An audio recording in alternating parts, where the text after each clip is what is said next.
think the cleaning tips and kitchen wisdom your grandmother swore by in the 1960s were just old wives' tales? Think again.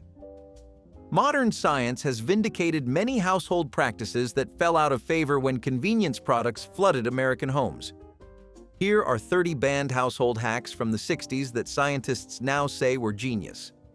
Cast iron cooking was more than tradition in 1960s kitchens, where heavy black skillets passed down through generations served purposes beyond durability.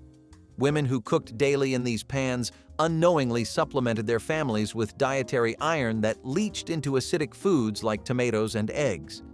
Studies now confirm that cooking in cast iron increases iron content by as much as 20 times. The seasoned surface created by years of cooking with lard formed a natural non-stick coating that modern chemists struggle to replicate without harmful compounds. Grandmothers knew never to wash these pans with soap, instead wiping them clean and heating them dry to maintain that precious seasoning. Scientists today recognize this prevented bacterial growth while preserving the polymerized fat layer. The weight distributed heat evenly, eliminating hot spots that burned food in thinner pans. When aluminum and Teflon arrived, promising convenience, cast iron was dismissed as outdated. Vinegar cleaning solutions dominated 1960s households where thrifty homemakers mixed white vinegar with water for everything from windows to floors without reaching for commercial products. This simple acid cut through grease and grime while leaving surfaces streak-free in ways expensive cleaners often failed to match. Modern testing confirms that vinegar's acetic acid kills common bacteria, including E. coli and Salmonella, validating what grandmothers knew from experience. The solution was safe around children and pets, leaving no toxic residues on surfaces where food was prepared. Windows cleaned with vinegar and newspaper dried without filmy residue that commercial sprays left behind. The sharp smell dissipated quickly, unlike synthetic fragrances that triggered allergies. Homemakers added essential oils like lemon for pleasant scents while boosting antibacterial properties. When aerosol sprays flooded shelves, vinegar retreated to salad dressings. Scientists warn many commercial cleaners contain harmful chemicals. Bone broth simmering on back burners was constant in 1960s kitchens, where frugal cooks threw nothing away and extracted every nutrient from chicken carcasses and beef bones. The slow extraction released collagen, gelatin, and minerals, including calcium and magnesium, into rich golden liquid that formed the base for soups. Modern nutritional science validates this practice, confirming bone broth contains amino acids like glycine and proline that support gut health and reduce inflammation. The gelatin helps heal intestinal lining, a benefit functional medicine practitioners now prescribe for digestive disorders. Grandmothers simmered bones for 24 hours, achieving maximum extraction without understanding the chemistry. The broth was given to sick family members and nursing mothers needing easily digestible nutrition. When canned soups and bouillon cubes promised convenience, homemade bone broth seemed unnecessarily time-consuming. Today, it sells for premium prices while scientists confirm its superior profile. Lard rendered from pork fat was the primary cooking fat in the 1960s kitchens, where it produced flaky pie crusts, crispy fried chicken, and vegetables with rich, satisfying flavor. Nutritionists warned against animal fats, promoting vegetable oils and margarine as healthier alternatives that would prevent heart disease. Decades of research have reversed this guidance, revealing natural saturated fats like lard are more stable for cooking than polyunsaturated vegetable oils that oxidize under heat. Lard contains high levels of vitamin D when pigs are pasture-raised, a nutrient difficult to obtain elsewhere. The fat also contains oleic acid, the same heart-healthy monounsaturated fat found in olive oil. Home-rendered lard from local butchers contained no trans fats, unlike hydrogenated vegetable shortenings. Pie crusts made with lard achieved tender flakiness that butter could not match due to its unique crystalline structure. When health agencies promoted margarine, they inadvertently encouraged consumption of deadly trans fats. Newspaper window cleaning was standard practice in the 1960s households where women achieved crystal-clear glass without purchasing specialized products or paper towels. The technique involved crumpling newspaper pages and using them with vinegar solution to wipe windows until they sparkled without streaks. Modern materials scientists explain this worked because newspaper ink contained carbon black and petroleum oils that polished glass while dense fibers absorbed moisture without leaving threads. The slightly abrasive texture removed stubborn spots cloth alone could not eliminate. This method cost essentially nothing since newspapers were household staples purchased for content, then repurposed. Cleaning professionals today still recommend this technique for professional results without expensive tools. The shift to digital news and concerns about ink transfer led homemakers to abandon newspaper cleaning for paper towels. Scientists confirm the old method remains superior for streak-free results requiring no chemical additives. Copper cookware lined kitchen walls in 1960s homes where serious cooks understood this metal conducted heat more evenly than any alternative. The antimicrobial properties of copper, though not understood then, provided additional benefit that modern science has documented extensively. Studies confirm bacteria, viruses, and fungi die rapidly on copper surfaces through contact killing that destroys pathogens within minutes. The responsive heat conductivity allowed cooks to adjust temperature instantly, preventing scorched sauces. French culinary tradition relied on copper for centuries, knowledge American homemakers adopted when French cooking became fashionable. The maintenance required was considerable, demanding regular polishing to prevent tarnish. When stainless steel and non-stick coatings arrived promising easier care, copper retreated to decorative status. Scientists now install copper surfaces in hospitals to reduce infection rates, validating kitchen intuition of generations past. Fermented vegetables filled crocks in the 1960s pantries, where sauerkraut, pickles, and kimchi provided probiotics long before the term entered vocabulary. The lacto-fermentation process created beneficial bacteria that populated digestive systems and supported immune function in ways modern science has documented. Grandmothers maintained fermentation crocks carefully. Understanding these preserved vegetables contributed something essential to family health.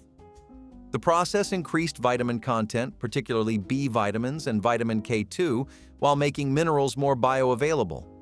The sour tang of properly fermented vegetables indicated successful bacterial activity, transforming raw ingredients into living foods. Salt concentration and temperature control were managed through experience passed from mother to daughter. When pasteurized canned vegetables and refrigeration made fermentation seem unnecessary, living foods largely disappeared from American tables. Scientists now recommend fermented foods as essential for gut microbiome health.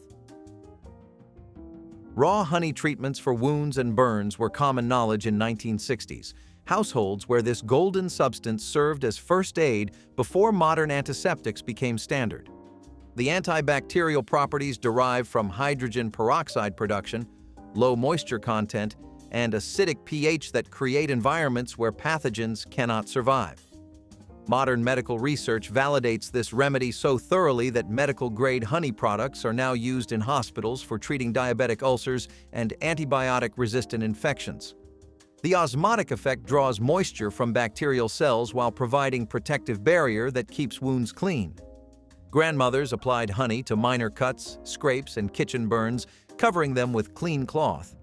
The sticky consistency kept dressings in place while preventing contamination. When pharmaceutical antiseptics promised scientifically formulated protection, honey seemed like folk medicine. Researchers now study specific honey varieties for wound healing properties. Baking soda scrubbing cleaned 1960s kitchens where this simple powder tackled grease, stains, and odors without toxic chemicals or expensive products. The mild abrasiveness removed stuck food without scratching surfaces, while alkaline chemistry neutralized acidic stains and cut through grease. Modern chemistry confirms sodium bicarbonate's gentle mechanical action, combined with its ability to saponify fats, makes it ideal for cleaning. The same box that deodorized refrigerators also scoured sinks, polished silver, and freshened carpets throughout the house. Grandmothers made paste with water for stubborn stains, sprinkled powder for daily cleaning, and added it to laundry for brighter whites. The complete absence of toxic fumes meant cleaning could happen while children played nearby.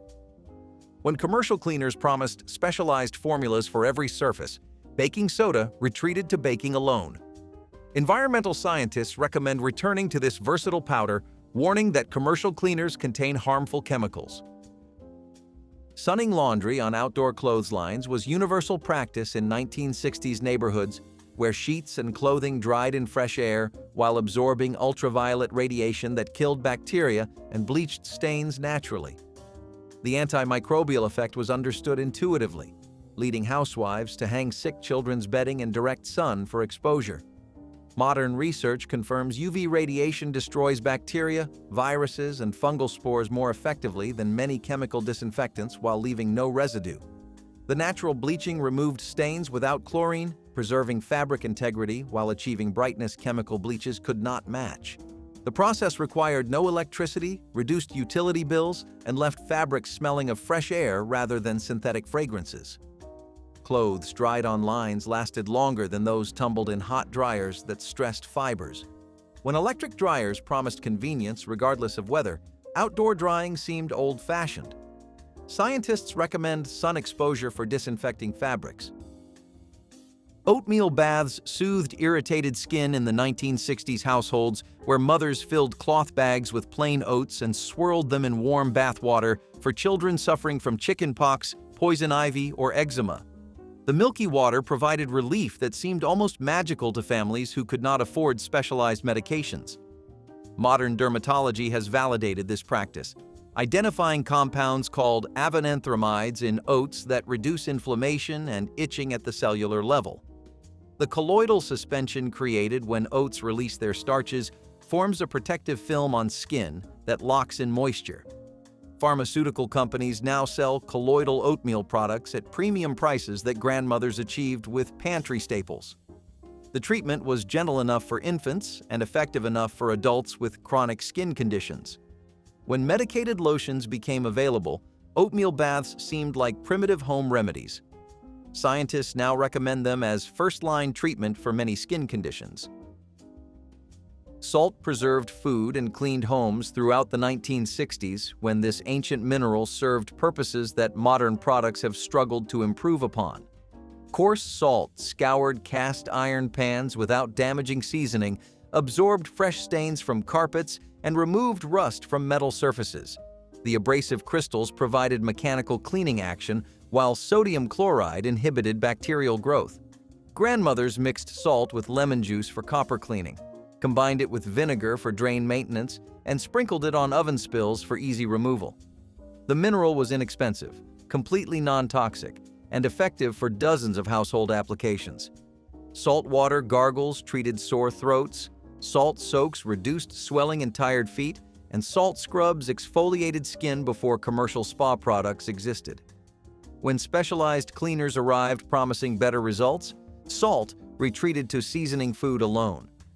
Scientists confirm salt remains equally effective for many household cleaning applications. Lemon juice served as natural bleach and disinfectant in the 1960s kitchens, where this citrus fruit tackled stains, odors, and bacteria without harsh chemicals. The citric acid broke down organic stains on cutting boards and countertops, while natural oils left surfaces smelling fresh. Modern chemistry confirms lemon juice's low pH creates an inhospitable environment for many bacteria, while its bleaching action works through oxidation. Grandmothers rubbed lemon halves on copper pots, squeezed juice on underarm stains before laundering, and added it to rinse water for brighter whites. The fruit also deodorized garbage disposals, freshened refrigerators, and removed hard water deposits from fixtures. When bottled cleaners promised convenience, fresh lemons seemed inefficient and old-fashioned.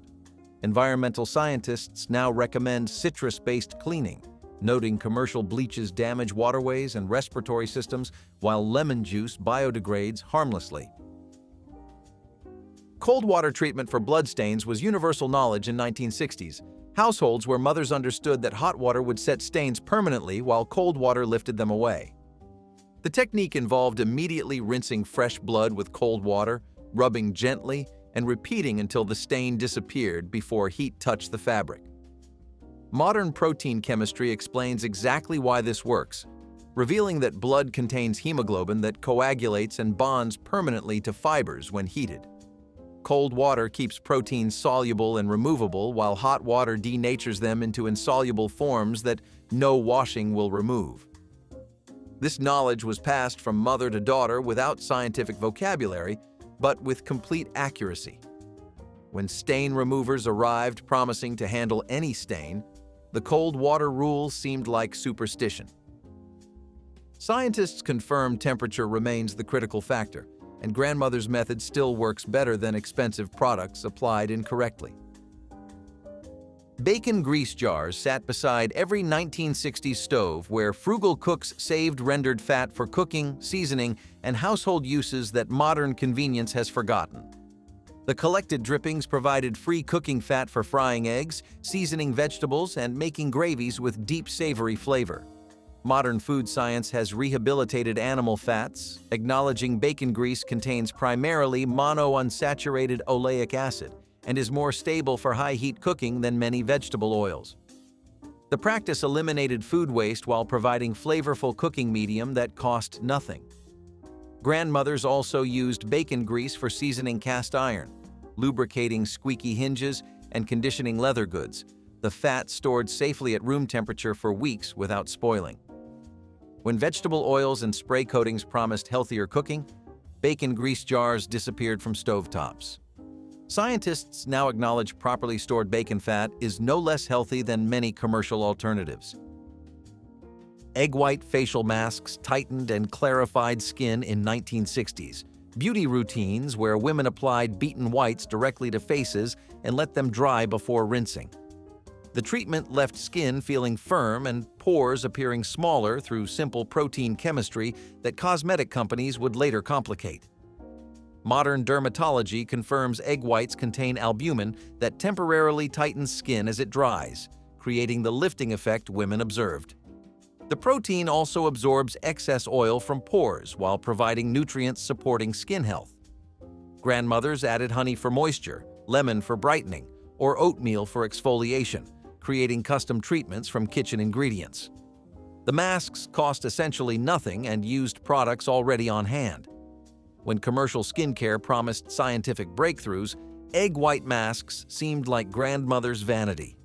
Dermatologists now acknowledge these treatments remain effective for temporary skin tightening without synthetic chemicals. Cornstarch solved problems throughout the 1960s households where this humble powder served as baby powder, stain absorber, leather cleaner, and cooking thickener from the same container. Mothers dusted babies with cornstarch to prevent diaper rash, knowing it absorbed moisture without the talc that later proved dangerous.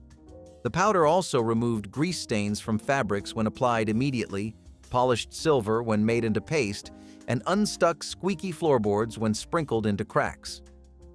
Modern science has validated every application while confirming cornstarch's safety compared to talc-based alternatives now linked to health concerns.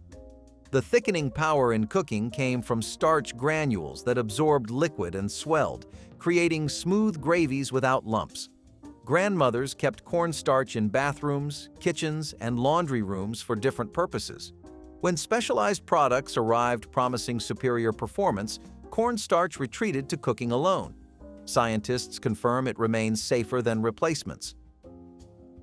Vinegar hair rinses restored shine and removed buildup in 1960s bathrooms where women finished washing with diluted apple cider vinegar that left hair glossy and manageable. The acidic rinse closed hair cuticles that alkaline soaps had opened, creating smooth surfaces that reflected light and resisted tangling.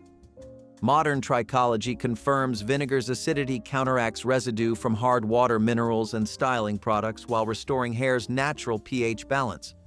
The treatment cost pennies compared to conditioning products and worked better for many hair types.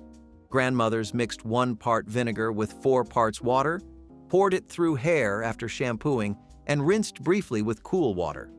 The slight vinegar smell disappeared as hair dried, leaving only shine. When conditioners promised scientific formulations, vinegar rinses seemed primitive.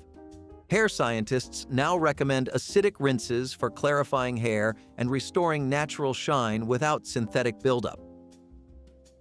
Wool blankets regulated body temperature in the 1960s bedrooms, where natural fiber bedding kept sleepers warm in winter and cool in summer through properties synthetics have never matched.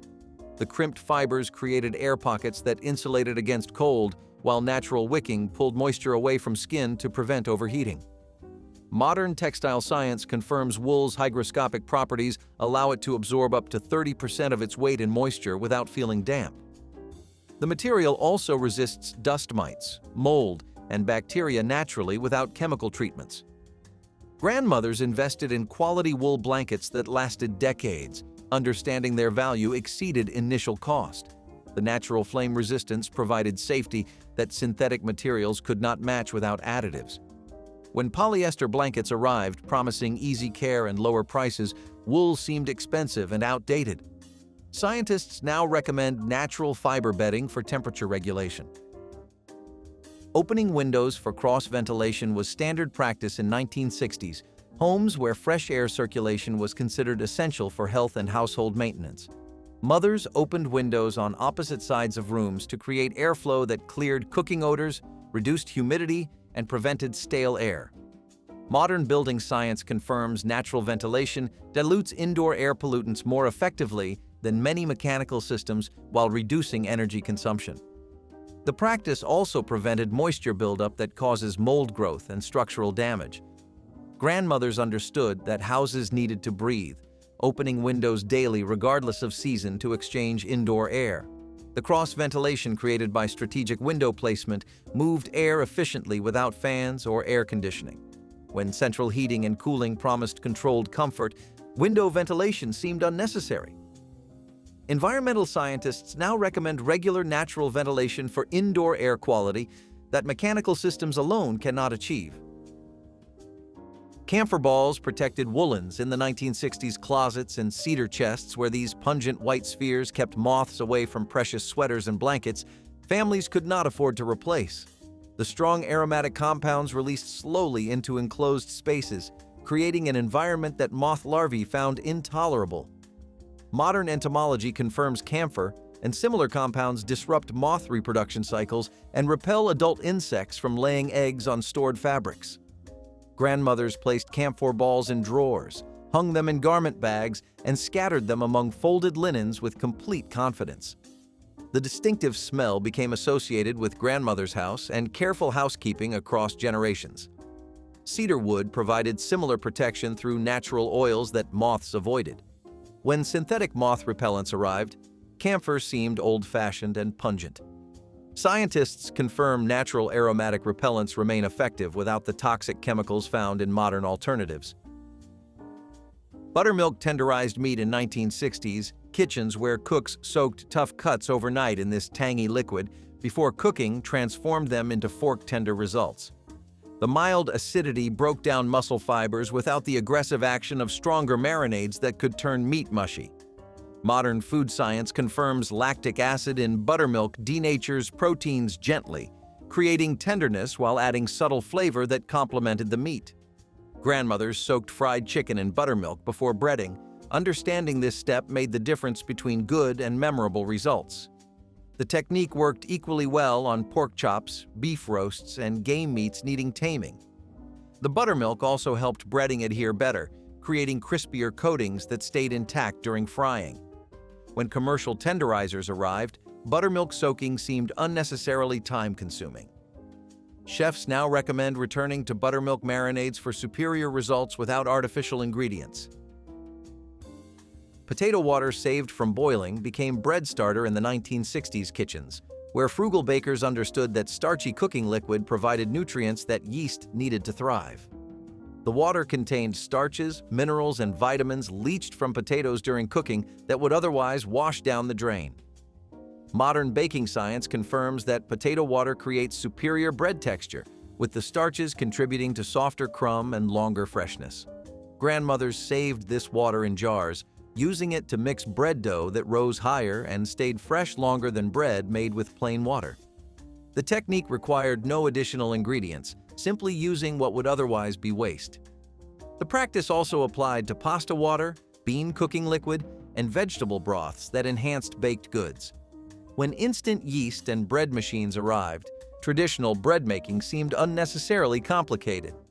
Artisan bakers now recommend potato water for achieving professional results at home. Mustard plasters drew congestion from chests in the 1960s sick rooms where mothers mixed dry mustard with flour and water to create warming poultices that brought relief from respiratory illness. The mixture was spread on cloth and applied to the chest, creating heat sensation that increased blood flow and loosened phlegm. Modern medicine acknowledges that mustard's compounds called isothiocyanates do increase circulation and may help clear congestion through counter-irritant action. Grandmothers monitored application carefully, knowing that too long could burn sensitive skin while too short provided little benefit. The treatment was reserved for stubborn coughs and chest colds needing aggressive intervention. Children remembered the distinctive burning smell and the relief that followed. When decongestant medications became available, mustard plasters seemed primitive. Some physicians still recommend heat therapy for respiratory congestion, validating the underlying principle. Bread poultices drew infection from wounds in the 1960s households where mothers applied warm bread soaked in milk directly to splinters, boils, and infected cuts. The moist heat softened skin and brought foreign objects closer to the surface, while the bread held warmth longer than cloth alone. Modern wound care acknowledges that moist heat does increase circulation to affected areas and can help draw superficial infections to a head for drainage. Grandmothers changed poultices regularly, watching for signs that the treatment was working as swelling decreased and splinters emerged. The technique was particularly effective for deeply embedded splinters that resisted tweezers and needed coaxing to the surface. The bread provided gentle, sustained heat without the burning risk of hot water compresses. When antibiotic ointments became standard first aid, bread poultices seemed unsanitary and backwards. Doctors now recognize that moist heat remains valuable for certain wound care applications. Stale bread revived in dampened paper and warm ovens throughout 1960s kitchens, where nothing edible was discarded if salvation remained possible. Wrapping day-old bread in damp towels and heating briefly restored crispness to crusts and softness to interiors headed for the trash. Modern food science explains that starch retrogradation causes staleness, and heat temporarily reverses this by allowing starches to reabsorb moisture. Grandmothers knew exactly how long to heat and how damp to make the wrapping, achieving results that made revived bread nearly indistinguishable from fresh. The technique extended useful life of expensive bakery loaves and homemade bread alike. Stale bread also found purpose in puddings, stuffings, and breadcrumbs that transformed waste. When preservative-laden commercial bread made staleness less common, revival seemed unnecessary. Food waste advocates now recommend these methods. Tea bags soothed tired eyes in 1960s beauty routines, where women placed cooled, used bags over closed eyelids to reduce puffiness and refresh appearance. The tannins in tea constricted blood vessels and reduced swelling, while cool temperature provided additional soothing effect. Modern dermatology confirms tea's tannins and caffeine temporarily tighten skin and reduce fluid accumulation under eyes. Grandmothers saved tea bags after brewing, chilling them for evening beauty treatments that cost nothing. The ritual provided relaxation as women lay still with bags on eyes, combining physical treatment with stress relief. Both black and green tea worked effectively, with some preferring chamomile for additional calming properties. When eye creams promised scientific solutions, tea bag treatments seemed like folk remedy silliness. Dermatologists acknowledge tea compresses remain effective for temporary reduction of under-eye puffiness. Rice sachets absorbed moisture in the 1960s salt shakers, where grains of uncooked rice kept salt flowing freely in humid conditions that otherwise caused clumping. The rice absorbed atmospheric moisture before it could affect the salt, sacrificing itself to keep seasoning usable. Modern chemistry confirms rice's starch structure makes it highly hygroscopic, absorbing moisture from surrounding air effectively. Grandmothers placed rice in salt cellars, sugar bowls, and spice containers. Understanding this simple addition prevented frustrating clumping. The technique also protected cameras, electronics, and documents stored in damp conditions. Small cloth sachets filled with rice could be placed anywhere moisture threatened damage. When anti-caking agents became standard in commercial salt, rice grains seemed like grandmother's quirky habit. Scientists confirm rice remains effective for moisture absorption where chemical additives are unwanted. Flour paste repaired wallpaper in 1960s homes where simple mixture of flour and water created adhesive strong enough to reattach peeling seams and patch small tears. The paste dried clear and held firmly without the expense or chemical smell of commercial adhesives. Modern materials science confirms flour paste creates strong bonds through starch polymerization when dried, providing adhesion comparable to commercial products. Grandmothers mixed paste fresh as needed, knowing leftovers would spoil within days without preservatives. The same paste served for children's crafts, scrapbooking, and papier-mâché without toxicity concerns. The technique required only pantry staples and water, making repairs possible without hardware store trips. When commercial adhesives promised superior strength, flour paste seemed primitive and unreliable. Conservators restoring antique documents still prefer flour paste for its archival quality. Aspirin dissolved in water-preserved cut flowers in 1960s homes, where this simple addition kept bouquets fresh days longer than plain water alone. The acetyl salicylic acid lowered water pH and may have inhibited bacterial growth that clouded vases and clogged stems. Modern horticulture research has produced mixed results on effectiveness, though the acidification principle remains scientifically sound. Grandmothers added crushed aspirin tablets to vase water, along with a penny for copper or lemon juice for acid. The techniques reflected understanding that flowers needed more than plain water to thrive after cutting. Changing water regularly and recutting stems at angles extended freshness further. When commercial flower preservatives became available, home remedies seemed like superstition. Florists acknowledged that acidifying water and controlling bacteria remained principles behind effective flower preservation. Storing herbs in an ice cube tray works incredibly well because it really helps to keep them fresh, at least as fresh as they really can be. The herbs are very fragile, and if you've spent a lot of time seasoning your food, this isn't something I need to tell you.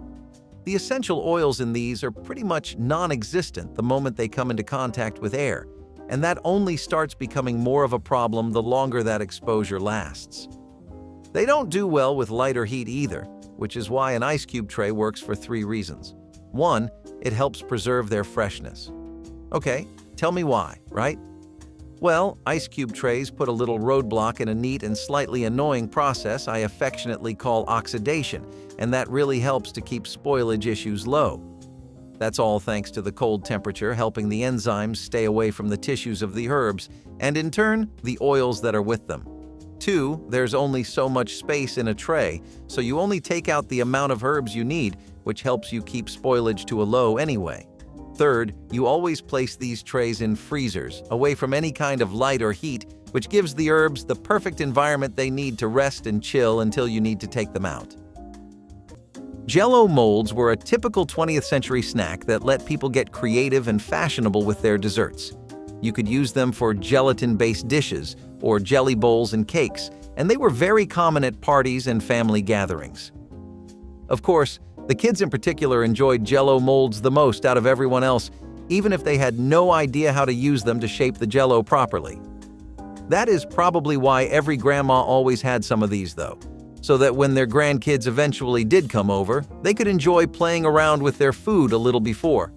After all, they would probably get scolded for doing so at home.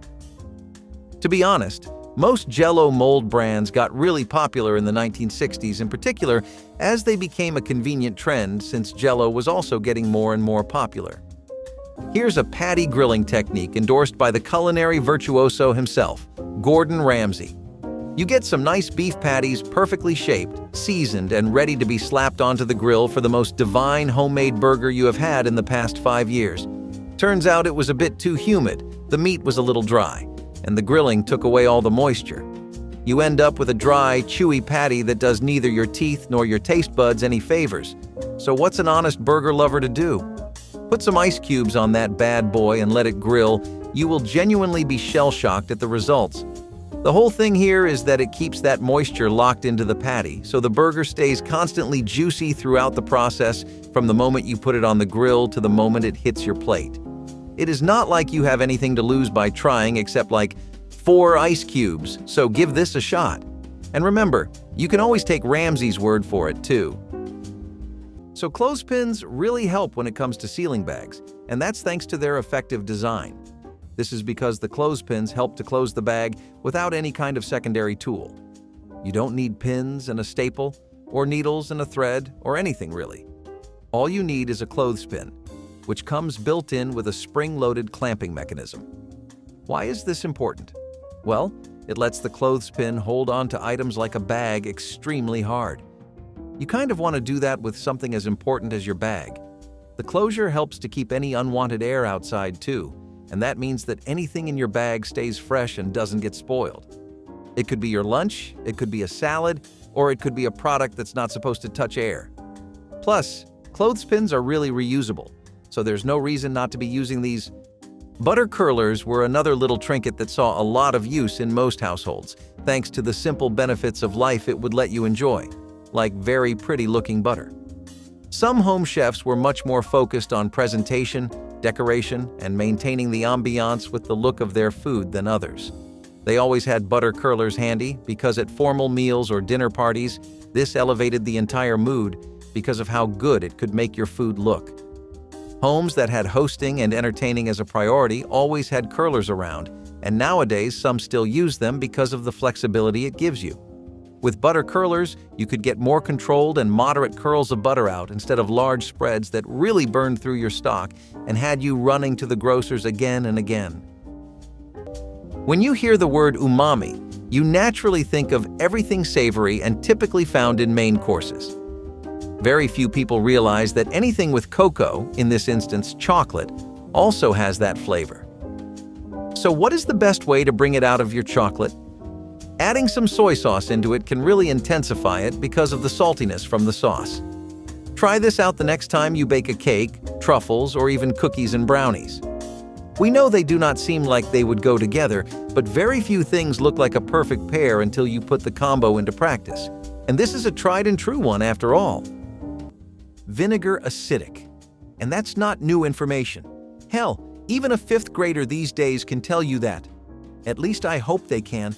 Anyway, don't worry, because I'm here to tell you all about why its acidity is a factor we want to really be appreciating with this hack.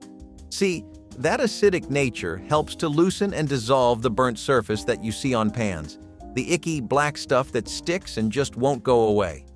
Acetic acid is actually pretty weak, and vinegar doesn't exactly have the highest concentration of it, but its reaction with the minerals you'd find in burnt food and grease is what's interesting here. The acid actually helps break these down through an acid-base reaction and dissolution. Now those sound like fancy science words, but it basically means that this stuff is really good at helping the burnt food or grease detach from the surface of the pan. It's because vinegar is really good at cutting through stuff like that, which helps it dissolve greasy substances. I guess you can salvage that pan after all, right? Grandmas thought that rolling pins were pretty essential to a good baking session. You could not go a day without seeing one be put to use, as it was just a very multi-purpose tool that helped in every way possible. You could flatten dough with them, roll out a pie crust or a tart crust, as well as the doughs for cookies. You could get cookie dough to a very precise thickness with a rolling pin, and many a wonderful batch of gingerbread, shortbread, and red velvet cookies, which were really popular back then, were rolled out thanks to these pins. In the hands of an amateur, they may not be the best tool, but in the hands of a veteran home chef that has been rolling and baking for most of their life, there was arguably no tool better than these pins. If you even needed to make croissants, puff pastry, or donuts, you could use rolling pins. And if you wanted to save a little on birthday costs by baking a cake at home, that was pretty easy thanks to a grandma who knew how to work a pin. A golden rule passed down from grandmother to mother, and eventually to our generation, is that whenever you're cooking carbs like pasta or spaghetti noodles, you drizzle in a little olive oil. The trick here this time is that it prevents the noodles from sticking together, and we all like our noodles with extra twirling ability. Stacking up loads of pasta on a fork for a massive bite is one of the joys of pasta, to be honest. And that can only work if they are not all stuck together like somebody poured in hot glue. Olive oil can do literal wonders for this little problem that dominates most pasta-based dishes. And if you are new to it and want to make some killer Alfredo, remember to try this out. Floral China had a bit of a renaissance in the 20th century, and those crock-pots always looked good with it. This was because Victorian design trends started having a big focus on ornate and floral prints, and China manufacturers listened as soon as the trend popped up. They wanted to put out more and more floral designs to attract more of an audience, and they especially wanted to get ahead early in the rat race involving dinnerware sets. These sets started becoming very widespread, and most would come with floral designs, and it was like a whole new market with untapped sales for a lot of producers. As a result, you had every house loaded with matching fine china sets that always looked like a painting, or had every kind of flower you had seen in your life on a different plate. So wax paper really helps keep ice cream soft because it helps stop those nasty little ice crystals from forming thanks to cutting off its exposure to air. Ice cream tends to get, well, icy or hard over the course of its short life thanks to the large ice crystals that take shape over the surface. This makes it feel really grainy, and it almost means you need to bite the ice cream instead of licking it, and that's just not nice for anyone involved. Wax paper stops this problem right in its tracks by cutting off any exposure to the air, which means that the crystals don't really ever get the chance to form in the first place. This way, ice cream also doesn't lose any moisture as the wax paper helps to retain it. If you don't ever store your ice cream properly, that is, without any airtight sealing, it goes through something known as freezer burn. That happens when the surface of your ice cream gets dehydrated and gets exposed to just a bit too much air. Think of it like getting a cold, if your ice cream could even get that. Just a bit of wax paper takes care of all this, and for almost no effort too. Crock-pots were more or less the slow cookers of the past century, and they were extremely trendy in the 1970s and 1980s. You could pin their skyrocketing popularity on a lot of things, but most of it was that they aligned with the food norms of the time. Slow-cooked roasts and the like were becoming a daily aspect of people's meals once again, and besides that, people wanted to step away from hard and complicated cooking that required you to dedicate a lot of time to being in the kitchen and observing every little thing. Crock-pots let you do that by just setting whatever you had on the stove and forgetting about it for a while as it slowly cooked, so you could tend to other work, chores, or just some much-needed relaxation time without any worries. One-pot meals also were some of the most widely consumed things people had, with stuff like casseroles and soups being a typical American lunch back then. Also, people really appreciated what it did for the flavor. The United States is largely a meat-eating country, and slow cooking really enriches the flavor of anything you are working with. This is probably no surprise to a lot of people who grew up having mac and cheese at their grandma's house or from a street cart down the block. Just a little bit of mustard in your mac and cheese can do wonders for taking an already perfect dish and kicking it up several notches, but the question is, why? What does mustard do to mac and cheese that makes this pairing so irresistible that every vendor, grandma, and home chef from the Midwest to the northern areas tries it? It is because the acidity of the mustard really helps cut through all the fat in the macaroni and cheese and blends together with the flavor already there. You can find this in just about any grocery store too if you check the back of the box.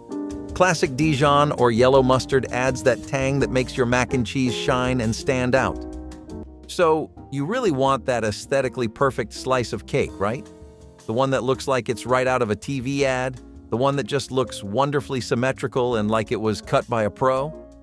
You can't get that with a knife, despite what the TV shows. We've all been there, friend. I'll let you in on a little secret too. They probably don't use knives either. When you start with a knife, especially if the blade is dull or blunt, then the pressure that the knife gives off might cause some pretty uneven compression throughout the cake. This can happen because of the knife or just you using too much force, but whatever the cause, you get uneven slices as a result. However, you don't get this problem with a string line. Know why? String lines create uniform pressure across the entire surface of the cake. You can pull the cake through the cake without much force either, unlike a knife, where you'd kind of have to try to push down. These two factors make string lines almost irreplaceable when it comes to slicing cake, because it means you get the most even slice with the least amount of force. Also, have you ever noticed the way cake sticks to knives? Strings don't really have that problem because of their thinness. Knives, on the other hand, are prone to dragging a lot of the cake with them. See, in those times, people had mason jars with really airtight seals. These became essential for the produce and grocery of the time, which was always vegetables, jam, and jellies. Sometimes families, especially grandmothers, would use them for storing meat, and this symbolized how common canning became after the Great Depression and World War I. Preserving your harvest in a mason jar was about the best and smartest thing you could do for extending its shelf life by a good margin. A fun thing they used to do was water baths and pressure canning in mason jars, which was a big habit amongst gardeners and home chefs. Too much raisins can be pretty bad for you, despite what clickbait articles on the internet or Instagram info dumps will have you believe, unless you cook them the right way, which is by soaking them in some hot water before you get to baking.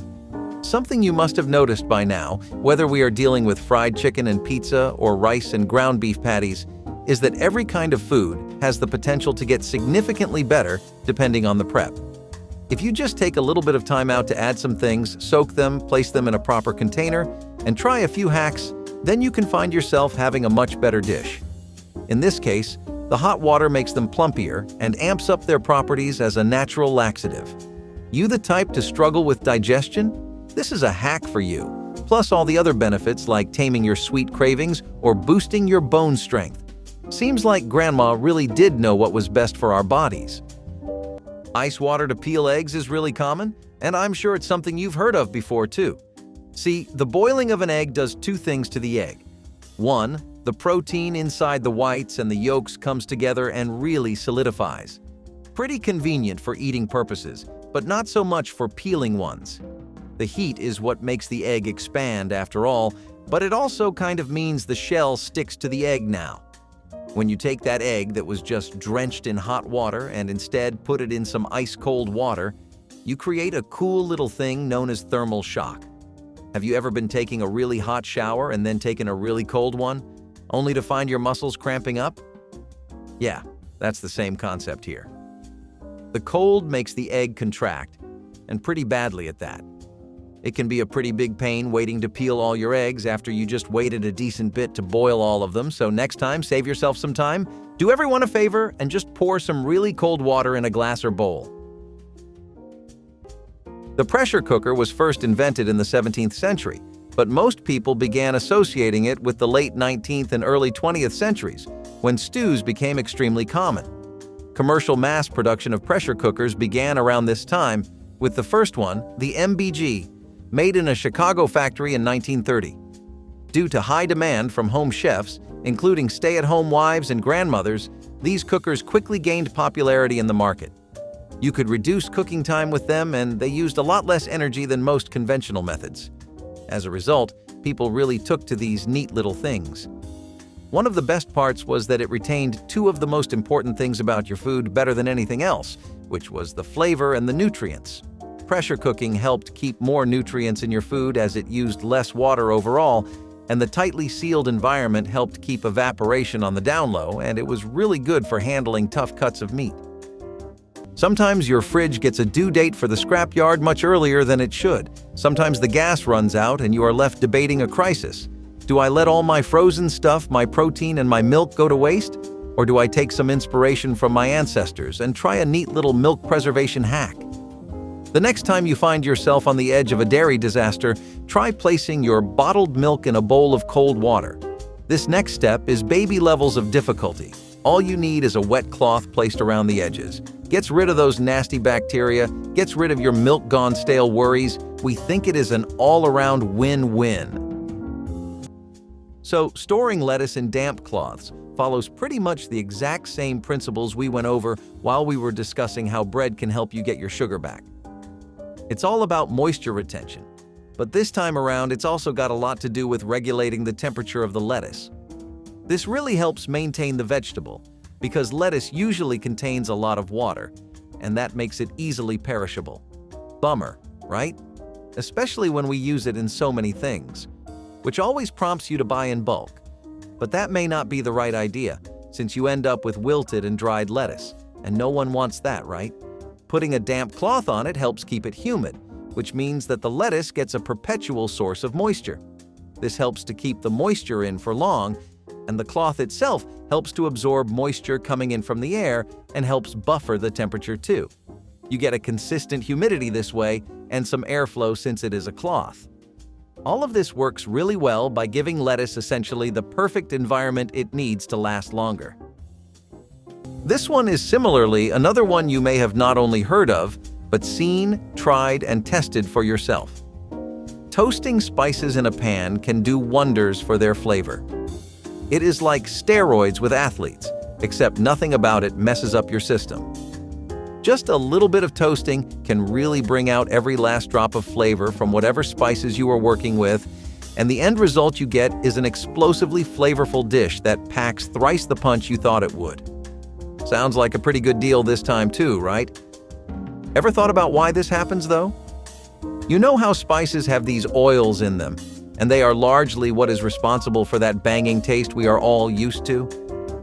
Once you toast them, the heat starts to draw out those oils and it kind of puts them on turbo mode. Cumin gets more healthy, chilies are no longer just spicy enough to make your eyes water, but sweet and smoky too, and coriander really gets flavor. The meat grinders of yesterday were known as manual food mincers, and before electrical appliances and pre-packaged processed meat took over marts and homes alike, they were a kitchen staple you would find everywhere. Manual food mincers let any kind of family enjoy most kinds of food, like meat, veggies, and dry nuts as well. You could have ground meat or minced, which let them make sausages and burgers, steaks, or pâtés. So you could open up access to dumplings for dinner or a cookout with homemade burgers. A lot of meat stuffing dishes like meatloafs and dumplings were also very popular things to make, so food mincers helped in preparing those, and they were very self-sufficient and economical. Cooking with canning jars is one of the most common things to do because they're built to do really well around high temperatures. People use it during sous vide, or to bake, or even when they're slow cooking. These jars are airtight, and their heat resistance really isn't a joke. You should look up how good tempered glass is when it comes to dealing with extreme heat, because it's literally the entire point of picking it out for the canning jars. The jars are usually heated to really high temperatures so that the food inside can be sterilized and preserved, and the glass actually expands and then contracts back to its original size and shape without breaking.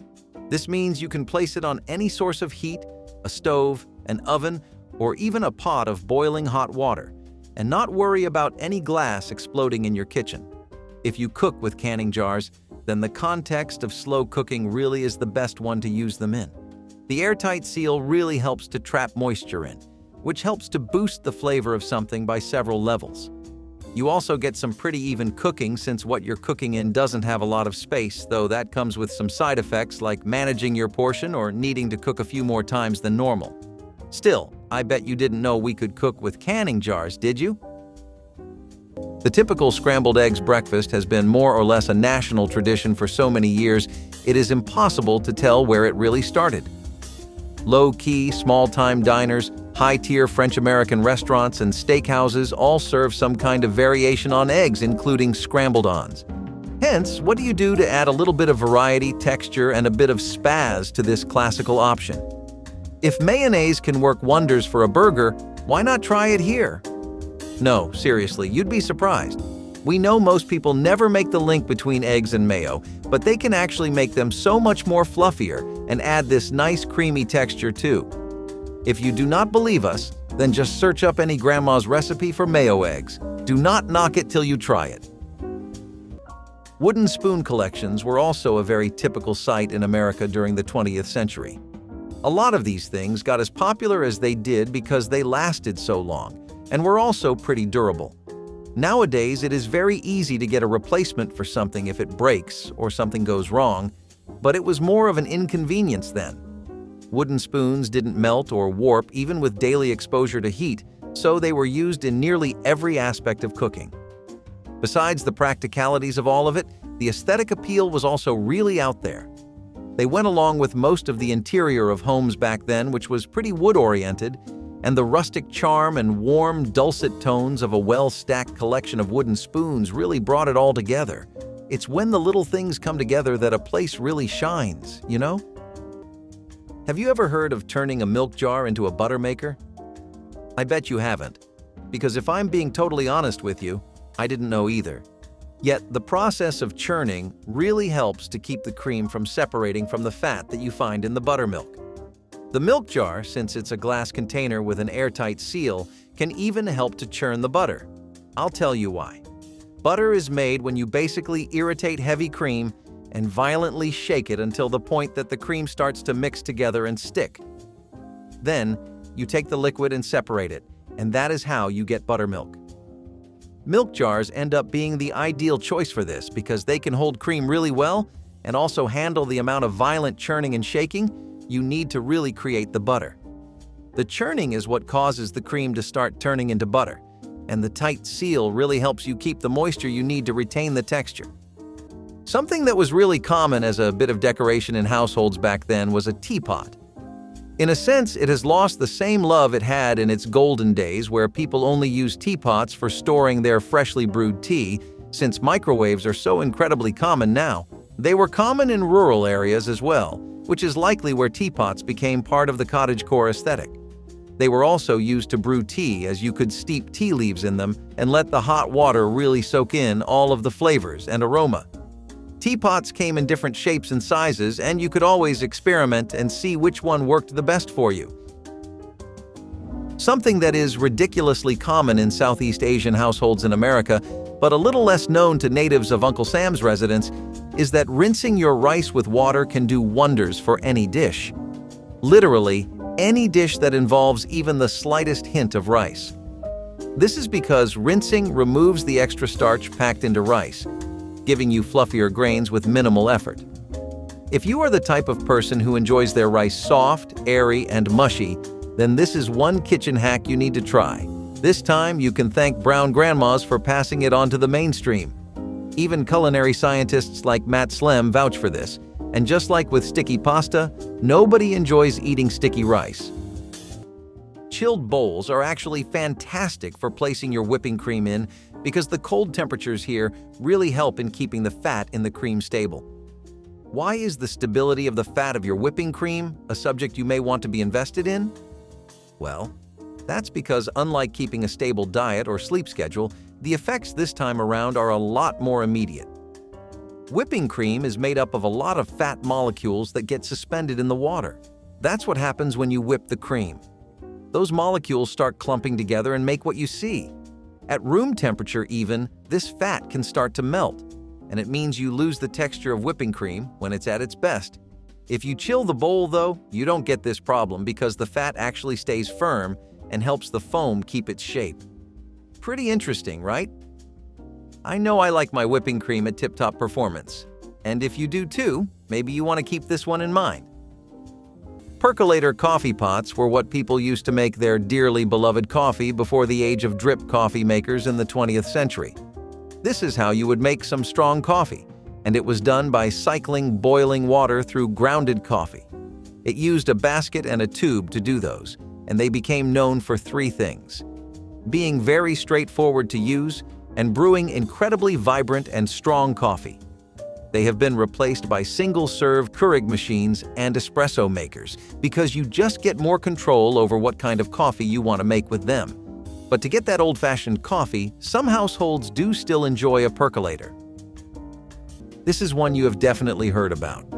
Popeyes, Wendy's, KFC, or Burger King, there is nothing that hits that sweet spot in every corner of your head like some fried chicken does. Something about it makes it the perfect marriage between seasonings, oil, chicken, and breadcrumbs. You have probably tried this yourself too, but using baking powder on that chicken skin can get you some extra crispy zingers ready to go. Perfect for sandwiches, burgers, or just some chicken katsu curry. Ever feel like doing something extra with your chicken fillet? You know what to pull out of the cabinets. There's never been anything bad that came out of too much crispiness, except cholesterol issues and heart problems, but that's for like when you are 60 or something. Sprinkling flour on any kind of surface always helps with any kind of non-stick rolling. This is again another case of something being a natural barrier. The little barrier that sprinkling flour provides between the rolling pin and the surface of the dough does two important things for it. One, you reduce the overall friction, and two, you prevent the dough from sticking. Now, why does that happen? Well, dough, again, is made out of a lot of water, and that means it tends to become sticky when it gets rolled out. Flour, on the other hand, is really good at absorbing moisture. See, a lot of this is just pairing one thing up with something that's the opposite of what it is so that you can balance the side effects of using it. You use non-stick rolling for your dough, which naturally means you run into moisture issues. You use flour, which is really good at taking away moisture, with your dough that's producing too much. That barrier also works as a little powdery layer between the surface and the dough, and this really helps the dough not stick to the pan. Which forgotten household hack surprised you most? Drop your favorite in the comments, hit like if grandmother knew best, and subscribe so you never miss another trip through practical history.